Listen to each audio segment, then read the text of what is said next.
Good morning, students. In the last class, we had discussed about the summary of the poem Wind.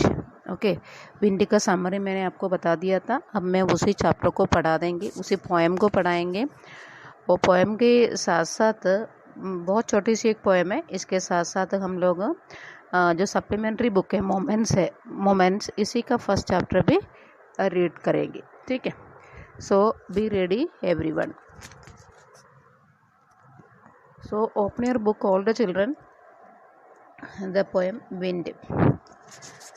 Actually wind है तो आपको पता है, मैंने इनका वो भी बताया था कि समराइज कर दिया था. अब मैं इसको रीड करके बता दूंगी आपको क्या है. Wind come softly, don't break the shutters of the windows, don't scatter papers, don't throw down the books on the shelf. Actually बहुत तेज़ विंड आता है तो बहुत ज़्यादा नुकसान कर लेते हैं. यहाँ पर हमारा जो पोइट जो है वो रिक्वेस्ट करते हैं विंड से. क्या करते हैं? रिक्वेस्ट करते हैं. The poet request with the wind to blow gently, बहुत हल्के से ब्लो होने के लिए रिक्वेस्ट करते हैं, so that it won't create any of the destruction. जो कोई जब मतलब थोड़ा सा धीरे चलने से, ब्लो करने से क्या होता है, ज़्यादा डिस्ट्रक्शंस नहीं होते हैं. तो वो पोइट अपील करते हैं, पोइट रिक्वेस्ट करते हैं हल्का सा ब्लो करने के लिए. सो अगेन वो क्या करते हैं, he appeals to the powerful wind, gust of the wind not to break. Yes, वो अपील करते हैं कि जो शटर्स ऑफ द विंडोज है वो सब कुछ डिस्ट्रक्शन ना करे, और don't scatter the papers and bring down the book from the shelfs by throwing the things. जो हवा चलते हैं, बहुत तेज चलते हैं, जो अलमेरे से शेल्फ से बुक्स वगैरह नीचे आ जाते हैं, पेपर्स इधर उधर फैल जाते हैं, ये सब कुछ ना करने के लिए पोइट बहुत ज़्यादा मतलब रिक्वेस्ट करता है. यस, यहाँ पर बार बार जो हमारे जो पोइट है, don't do it, don't scatter, don't throw, ये सब कुछ बार बार ये कर रहा है. डोंट डोंट डोंट, ये जो रिपीट करते हैं, दैट वो हमें क्या हाईलाइट करके दिखाते हैं, that is the poet is continuously requesting the wind for its mercy. Okay, continuously request करते हैं कि ऐसे डिस्ट्रक्शन ना करे. ये फर्स्ट स्टैंजा के एक्सप्लेनेशन, फर्स्ट 4 लाइन्स. नेक्स्ट हम देखते हैं कि फिर इसके बाद क्या कहते हैं. There look what you did, you threw them all down, you tore the papers off the books. Okay, off the books, you brought the rain again. Okay, आप देखिए वो क्या कर रहे थे कि जब विंड जो है ना, उनके जो पोइट का जो अपील है उन्होंने सुना तो है नहीं है, but at the same time उन्होंने इतना ज़्यादा डिस्ट्रक्शन किया है, इतना सारा डिस्ट्रक्शन करके सारा चीज़ से नीचे गिरा दिया है. सारा चीज़ से नीचे गिराने के बाद बुक्स के जो उनका जो पेजेस वगैरह जो है, पेपर्स वगैरह जो है वो मतलब टोर हो गया है, फट गया है ना. और केवल वो शेल्फ्स में से वो नहीं किया है उन्होंने, केवल शेल्फ में से बुक्स को ना गिरा के इसके अलावा क्या क्या किया है, इसके अलावा इसके साथ साथ बारिश भी लेके आया है. ठीक है. दैट मीन ये जो पोइट का जो अपील जो है, पोइट का जो रिक्वेस्ट है, उन्होंने सुना नहीं है. विंड तो सुना नहीं है, इन्होंने डिस्ट्रक्शन भी किया है, साथ साथ क्या लेके आया है, साथ साथ वो लेके आया है रेन, बारिश भी लेके आया है. ठीक है, राइट. आगे समझ में. हाँ, then what did it do. देखिए, you are very clever at poking fun at weaklings, frail crumbling houses, crumbling doors, crumbling rafters, crumbling wood, crumbling bodies, crumbling leaves, crumbling hearts. The wind God winnows and crushes them all. He won't do what you tell him. Yes. अब देखिए, ये बताते हैं, ये जो wind है जब आते हैं तो it is a thing of very sadness, that ये तो कुछ सुना तो है नहीं उनका अपील, पोइट का जो अपील तो कुछ सुना नहीं है. तो उन्होंने क्या किया है, इतना ज़्यादा डिस्ट्रक्शन कर लिया है, वो सारा चीज़ से ब्रेक डाउन कर लिया है ना. सारा चीज़ें जो ब्रेक डाउन कैसे कर लिया है, मतलब क्रम्बलिंग द हाउसेस, मतलब जो कभी कभी ऐसे होते हैं ना जो फ्रेल कम्बलिंग, फ्रेल मीन वीक, कमज़ोर, उसे सब कुछ गिरा दिया है। डोर्स है, राफ्टर्स है, rafters means what is rafters, sloping beam supporting the roof, जो रूफ को सपोर्ट करने का जो स्लोपिंग होता है ना, हाँ बीम्स होते हैं, हाँ उससे कहते हैं राफ्टिंग। वो सारे चीज़ें उन्होंने गिरा दिया है। And crumbling bodies, crumbling leaves, सारे कुछ है, and even crumbling hearts. At the same time ये पोइट ये कहते हैं कि the wind can tear down the doors, the rafters और the entire wooden houses all together. Obviously इतना तेज विंड होने से सारा कुछ कर सकते हैं। And even it rips apart from the exterior protection, exposing the people to the harsh world outside the leaves of the trail disasters behind. इसके अलावा मान लीजिए इतना डिसास्टर्स होता है, पीपल का जो सारा लाइफ जो है ना वो कमज़ोर कर सकता है, राइट। ये इस तरीके से जो है ना wind doesn't hesitate to crush under the mighty power. ये अब विंड तो बहुत तेज विंड चलते हैं तो बहुत बड़ा सा पावर होता है, वो सारा डिस्ट्रक्शन करने के लिए कोई चीज़ वो कभी बिल्कुल भी हेसिटेशन नहीं करते हैं, right. It is really very destructive, but it weak the withering buildings of the weak and cowardly human hearts. तो डेफिनेटली वीक पीपल होते हैं और पीपल जो होते हैं ना, देखो बहुत ज़्यादा डिस्ट्रक्शंस भी होते हैं। हम लोग जो थोड़ा सा कवर्ड सा फीलिंग होता है, कायर हो जाता है, वो ह्यूमन हार्ट को भी वो वीक करता है, ठीक है। ये जो all the request and prayers जो ना all the requests and prayers of the wind, that is God is nature's filtering process in place. Obviously God is there, God always filter the process, okay, in this place. So it will remove the crush and the weak, unfit till only strong remain who can endure hardship and face challenges. अब देखो इतना ज़्यादा हमें क्या करता है, इतना ज़्यादा डिस्ट्रक्शन ऐसे होता है, हमें क्या करना होता है, हमें ये थोड़ा सा वो स्ट्रॉन्ग होना चाहिए, दैट इज़ चैलेंजेस फेस करने के, हमें थोड़ा सा वो स्ट्रॉन्ग होना चाहिए। दैट मीन ये हवा में क्या होते हैं, बहुत छोटी छोटी सी कमज़ोर जो हाउसेस वगैरह जो होते हैं ना वो गिर जाते हैं, ठीक है। तो हमें क्या करना पड़ता है, हमें तो थोड़ा सा स्ट्रॉन्ग होम्स जो ना बनाना पड़ता है कि ये विंड के साथ हमें बहुत अच्छा सा चैलेंज लेना पड़ता है, right. Next, so come let us build strong homes, so let us join the doors family, practice to firm the body, make the heart steadfast, do this and wind will be the friends with us. The wind blows out weak fires, he makes strong fires roar and flourish, his friendship is good, we praise him every day. तो हमारा जो poet जो है ना इसमें कहता है कि ये जो एड्रेसेस द रीडर्स, इसमें जो हमारे जो पोइट जो है ना रीडर्स को एड्रेस करता है कि हमें मतलब एक तो स्ट्रेंथन फाउंडेशन होना चाहिए, that is the wind will not pay any heeds of their pleas of mercy. तो अभी देखो विंड से शुरू में उन्होंने रिक्वेस्ट किया था, उन्होंने कभी कुछ सुना नहीं है, तो हमें अपने आप को मजबूत होना चाहिए, अपने आप को स्ट्रॉन्ग होना चाहिए ये सब चैलेंजेस फेस करने के लिए, ठीक है। The only way to survive on the outlet of the wind is to go to strengthen ourselves to meet the challenges head on. Yes, हमें कहता है ना इस तरीके से करने के लिए हमें क्या करना पड़ता है, challenges face करना पड़ता है। तो it is with a strong heart and firm body alone then we can tide the difficulties of life, and at the same time this weak and dilapidated buildings will crumble, the perish and adversity comes to ratter our doors with all his might. So that is हमें हमारे लिए ये point कहते हैं कि हमें इतना ज़्यादा वो एक चैलेंजेस लेना चाहिए, वो जो चैलेंजेस जो होते हैं ना that means in the form of strong building. So in the form of strong building बनाए तो क्या होता है, जो वेदर होता है, जो स्टॉर्म होता है, ये सब कुछ हमारे लिए एक तरीके से हम चैलेंज कर सकते हैं, फ्रेंडली हो जाता है, राइट। सो तो हमें वो लास्ट लाइन में पोएट डिस्क्राइब करता है कि जो हार्डशिप होते हैं, जो हार्डशिप्स होते हैं वो हमें ब्रेक डाउन करने के लिए क्या करना पड़ता है। तो हमें जो ब्रेक डाउन करने के लिए तो destroy the weak break down and destroy the weak like the wind stirs out of weak fire, just like a strong fire that is या रिकाइंडल्ड एज अ विंड ब्लोस। जैसे मान लीजिए बहुत तेज आग जलते हैं, वो थोड़ी काइंड थोड़ी होता है, नहीं, इस तरीके से जो विंड जो बहुत ज़्यादा आता है तो वो भी हमारे साथ काइंड नहीं होता है, वो चलते रहता है। वो जैसे आग जलेगा वो तो तेज चलते रहते हैं, वो हमारे साथ काइंड नहीं होता है। इस तरीके से विंड होती है, विंड भी हमारे साथ बहुत तेज स्ट्रॉन्ग करते हैं, वो हमें डिस्ट्रक्शन करते हैं। तो हमें क्या करना पड़ता है, हमें इन चीज़ों को सर्वे करने के लिए हमें लाइफ में चैलेंजेस फेस करना पड़ता है। ठीक है, फेस चैलेंजेस, वो फेस चैलेंजेस के लिए हमें क्या करना पड़ता है, करेज होना चाहिए और फियरलेस होना चाहिए। ओके, करेज और फियरलेस।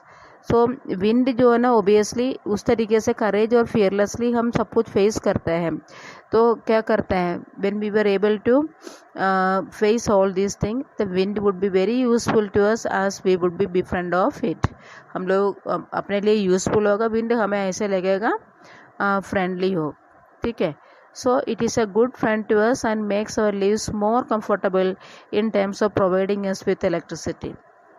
yes, अगर देखिए पॉजिटिवली सोचेगा तो विंड तो हमें नुकसान दे देते तो भले है, तो but at the same day हमें क्या करता है, इलेक्ट्रिसिटी भी तो प्रोवाइड करता है। इलेक्ट्रिसिटी प्रोवाइड करने के लिए स्ट्रॉन्ग विंड तो चाहिए। तो ये स्ट्रॉन्ग विंड एक तरीके से डिस्ट्रक्शन करता है, तो but at the same day हमें बेनिफिट भी होता है। तो इसलिए तो पॉइंट हमसे रिक्वेस्ट करता है, तो इस तरीके से स्ट्रॉन्ग विंड के साथ हमें एक फ्रेंडली होने के लिए हमें कंफर्टेबल होना चाहिए, वो करेज होना चाहिए, फियरलेस होना चाहिए। उसके लिए हमें चैलेंजेस फेस करना होता है। जो चैलेंजेस फेस करेगा दैट इज़ थोड़ा सा स्ट्रॉन्ग हाउस वगैरह बनाएगा, ये वो चैलेंजेस होते हैं। जो वो चैलेंजेस होने के बाद क्या होता है, विंड से हमें बेनिफिट होता है, जैसे इलेक्ट्रिसिटी वगैरह बना सकता है। ठीक है, ये है। सो इसमें हमें भी मैंने आपसे कह दिया था कि इवन इसका मैसेज बताया था इस चैप्टर का, तो हमें जैसे थोड़ा सा स्ट्रॉन्ग होना चाहिए, we should be very strong enough to face the challenges of our life. हमारे लाइफ में बहुत ज़्यादा चैलेंजेस आते हैं, उसे फेस करने के लिए हमें क्या करना पड़ता है, चैलेंजेस फेस करने के लिए हमें स्ट्रॉन्ग होना चाहिए। Okay, that's the end of the poem wind.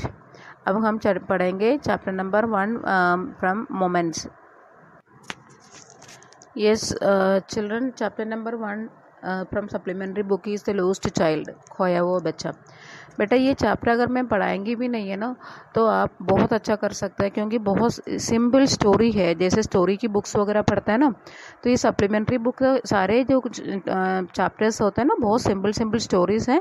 आप प्लीज़ जैसे टाइम मिलते हैं प्लीज़ समझ लीजिएगा चैप्टर को, मैं इनका समराइज़ करके आपको समझा देंगी। ठीक है, बहुत सिंपल स्टोरी, सारे टॉपिक जो है ना, सारे स्टोरीज आप बहुत एंजॉय करेंगे। इसमें जो लोस्ट चाइल्ड है ना, ये जो लोस्ट चाइल्ड है मुल्क राज आनंद है, और इंडियन राइटर्स में आता है। ठीक है, इंडियन राइटर्स और इंग्लिश में लिखते हैं, उनकी है। ये जो स्टोरी है लोस्ट चाइल्ड है, उनके एक पॉपुलर स्टोरीज में आता है। और ये जो स्टोरी में बच्चे के जो साइकोलॉजी होते हैं उसी का डीप स्टडी में आता है। ठीक है, तो अब देखो बच्चे हम जानते हैं, देखो माँ बाप सबके लिए मतलब पेरेंट्स सबके लिए प्यारा होता है, कोई भी कुछ भी दे दो, बट पेरेंट्स का रोल तो बहुत अच्छा होता है। सो एक बच्चे जो है ना फेयर में जाता है, जैसे गांव में फेयर वगैरह चलता है ना, मेला चलते हैं, फेयर में जाता है।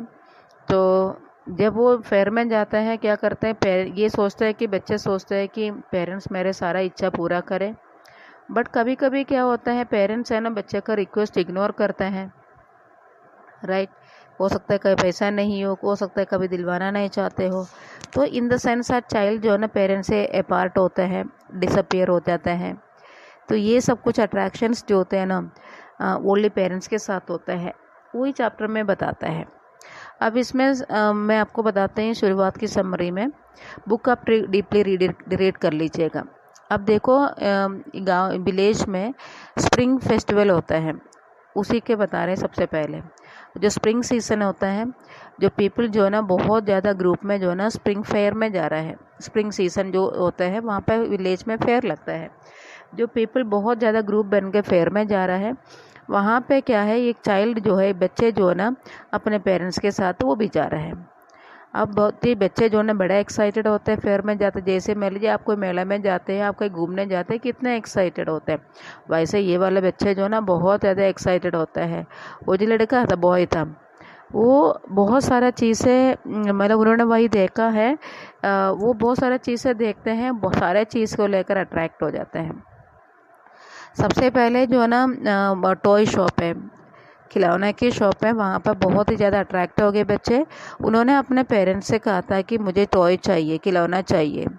तो पेरेंट्स ने ना अटेंशन ही नहीं किया, ध्यान ही नहीं किया, उनकी बातें सुना ही नहीं है पेरेंट्स ने। ठीक है, बच्चे जिद करते हैं ना ये चाहिए वो चाहिए, इस तरीके से उन्होंने सबसे पहले टॉयज़ के लिए कहा था, उन्होंने बिल्कुल माना नहीं है। अब देखो ये नहीं माना है, और भी चीज़ें देखा है। तो इसके अलावा मतलब बच्चे को और भी चीज़ें अट्रैक्ट किया है। जैसे जाते टाइम जो है ना दोनों साइड में जो रास्ता, जो जिस रास्ते से जाते हैं दोनों साइड में जो है ना मस्टर्ड के फ्लावर्स है, दैट मीन सरसों के खेत है, वहाँ के फ्लावर्स सुंदर सुंदर से होते हैं, पीले कलर के, येलो कलर का, वो बहुत अट्रैक्ट कर लिया है। वहाँ पे जो फील्ड में जो ड्रैगन फ्लाइज रहते हैं, हाँ वो भी देखा है, वो भी अट्रैक्शन हो गया है। सो ये ड्रैगन फ्लाई को पकड़ने के लिए बच्चे को जाना है। Eight the same time mother ने उनको बुलाया, बेटा इधर आ जाओ, नहीं वही नहीं जाना है। तो फिर इसके बाद बच्चे चुपचाप अपना पेरेंट्स को फॉलो किया है। So now he had the, इतने बाद वो आगे आगे चल रहे थे, जैसे डव्स है, कबूतर है, उनका कूइंग का वॉइस सुना था, इंसेक्ट्स है, ये सब कुछ इनका अटेंशन में आ गया। बच्चे हैं, देखो छोटे बच्चे हैं, वो बाहर निकलते हैं, कभी बटरफ्लाई को पकड़ते हैं, कभी ये पकड़ते हैं, इस तरीके से ये छोटे बच्चे भी उसमें अट्रैक्शन हो गए सब चीज़ के। तो फाइनली वो फेयर में एंट्री कर रहा है। एंट्री करने पे बाद क्या हुआ है, वो जो बच्चे फेयर में एंट्री करते पेरेंट्स के साथ तो गया है, उन्होंने देखा था कि वहाँ पे वो बहुत ज़्यादा लोग कई सारा चीज़ से सेल कर रहे हैं, गुलाब जामुन से, रसगुल्ले है, बर्फ़ी है, जलेबी है, बहुत सारा स्वीट से वो सेल कर रहा है। उनका बच्चे का जमाउत जो है वो पानी में आ गया है। उन्होंने अपने मम्मा से कहता है मुझे बर्फ़ी चाहिए, पेरेंट्स से कह देते हैं आई वांट दैट बर्फ़ी, वो रिक्वेस्ट कर रहे थे, बट उनके पेरेंट्स ने क्या किया, इग्नोर कर रहा है। ठीक है, पेरेंट्स बिल्कुल इग्नोर कर रहे थे। वो बर्फ़ी दे के बच्चे के मुंह में पानी जैसे आप लोगों को भी कोई चीज़ मीठा दे के पानी आता है ना, तो ऐसे बर्फ़ी दे के उनको भी मीठा आ गया, मतलब पानी आ गया है, बट पेरेंट्स इग्नोर कर रहे थे। अब देखो फेयर में बहुत सारा चीज़ देखा है, वो पेरेंट्स जो ना ये जो चाइल्ड है फिर पेरेंट्स के पीछे पीछे पड़े थे, उन्होंने बहुत सारा चीज़ देखे जा रहा है, बच्चे जो मांग रहे हैं सब इग्नोर कर रहा है। अब फाइनली वही जाकर देखा था कि फ्लावर सेलर है, माला बेच रहे, फ्लावर का माला बेच रहे हैं, फ्लावर्स का माला बेच रहे हैं। वो जो बच्चे को जो है ना इस तरीके से फ्लावर्स चाहिए, but he knows that the parents won't by the basket of flowers. चाहिए तो है बट क्या किया है, उनको चाहिए फ्लावर्स, बट उन्हें पता है पेरेंट्स देखो हमें इग्नोर तो कर रहा है, हम कैसे कर सकते हैं।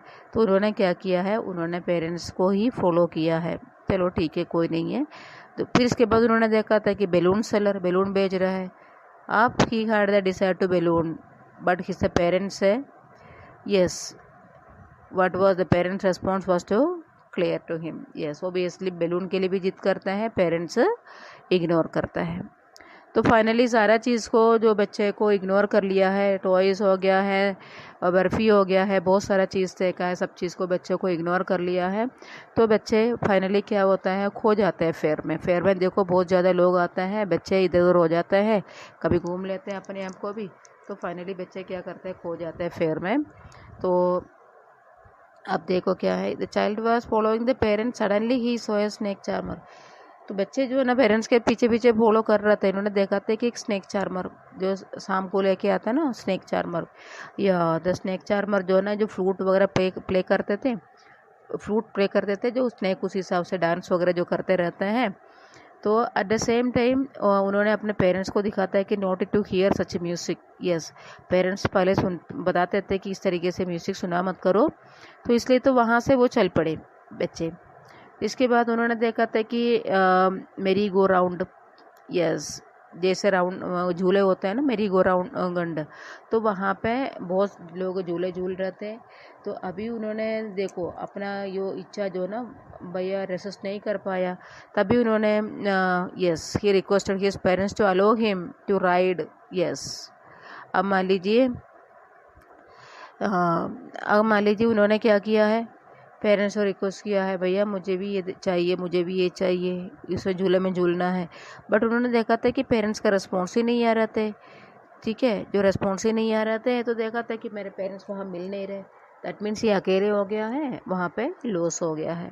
ठीक है, सो एट द सेम टाइम जो मान लीजिए जो आपको कहीं फेयर में ले जाता है, आप कहीं खो जाते हैं तो बच्चे जो होते हैं ना क्या करते हैं, रोना शुरू करता है। इस तरीके से ये वाला बच्चे भी रोना शुरू कर दिया है, रोना शुरू करके करके क्या किया है, कैसे रोता है, मम्मा पापा कहाँ, मुझे आपको चाहिए। ठीक है, बहुत रोना शुरू कर दिया, बहुत रोना शुरू कर दिया है, बहुत भीड़ इकट्ठा हो गया है, बहुत लोग इकट्ठा हो गया है, ये बच्चे क्यों रो रहे हैं। तो मतलब एट द सेम टाइम वो पेरेंट्स जो है ना, पेरेंट्स को सर्च करने के लिए कोई हेल्प करना तैयार नहीं था, ये कोई भी हेल्प नहीं करने के लिए नहीं थी। देन उन्हें क्या किया, वहाँ पे रश करके, यस वहाँ पे ह्यूज रश ऑफ पीपल थे। सडनली मतलब सारे देख के खड़े थे, बट बच्चे रो रहे थे, पेरेंट्स के लिए कोई हेल्प नहीं कर रहे थे। एकदम क्या हुआ, एक आदमी आ गया है, तो उनसे उन्होंने सुना था ये बच्चे बहुत ही रो रहे थे। अब क्या हुआ है, वो जो आदमी आए थे, ये मैन आए थे, उन्होंने क्या किया है, वो he felt very pity on the child, वो बच्चे के ऊपर बहुत ज़्यादा पिटी हो गया, क्योंकि बच्चा बहुत तेज रो रहे थे, बहुत भीड़ में खड़े हैं, बहुत तेज रो रहे थे। सो ये आदमी जो है ना उनके पास चला गया है, बच्चे के बिल्कुल पास चला गया है, उन्होंने अपना ये बच्चे को गोदी ले लिया है।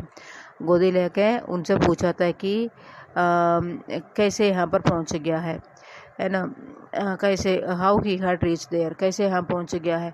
बट बच्चा तो कुछ बोल ही नहीं रहा है। बच्चे इतना तो बोल रहे थे कि भैया I want my mother, I want my father, I want my mother, I want my father, बस इतने ही बोल रहे थे बच्चे। ठीक है, सो बट ये इनको चुप कराने के लिए ये आदमी ने उनको गोदी उठा लिया है, गोदी उठा के हर जगह घुमा दिया, बेटा इधर आ जाओ, ये चाहिए आपको।